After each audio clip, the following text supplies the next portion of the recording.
La France et l'Europe devront intervenir militairement en Afrique dans les 10 prochaines années.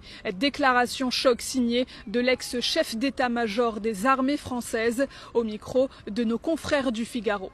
Un continent entier qui est en train de s'enfoncer dans la destruction des appareils de gouvernement et des États, s'enfonce dans une forme de chaos, de guerre civile dans beaucoup de pays et de plus en plus de pays. En plus, un continent qui va connaître une explosion démographique comme aucun continent n'en a jamais connu. Et donc imaginez que ça se passe là, dans les 10-20 ans qui viennent. Je pense que cet intérêt commun-là devrait un jour faire que l'Europe se décidera à agir comme une entité politique qui ira défendre elle-même ses intérêts, y compris par le moyen de l'engagement de ses armées.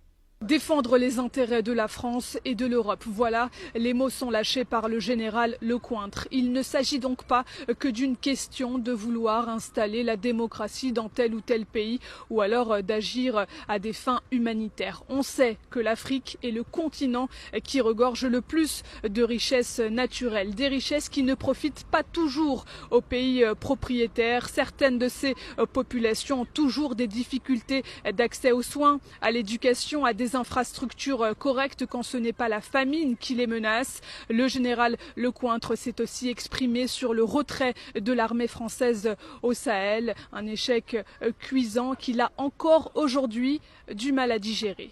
C'est un échec français et européen et africain qui procède principalement de ce que nous n'avons pas compris, que l'action devait être une action globale.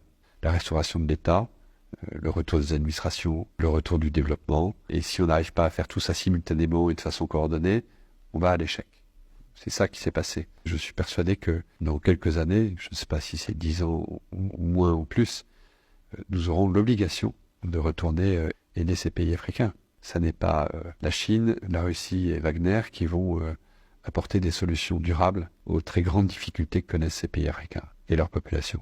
Ce qui est sûr, c'est que de nombreux pays africains comme le Niger, le Mali ou le Burkina Faso ont préféré s'affranchir de toute collaboration rapprochée avec la France et ont préféré opter pour un partenariat gagnant-gagnant avec la Chine et la Russie, insupportable pour les Européens qui ne devraient donc pas en rester là.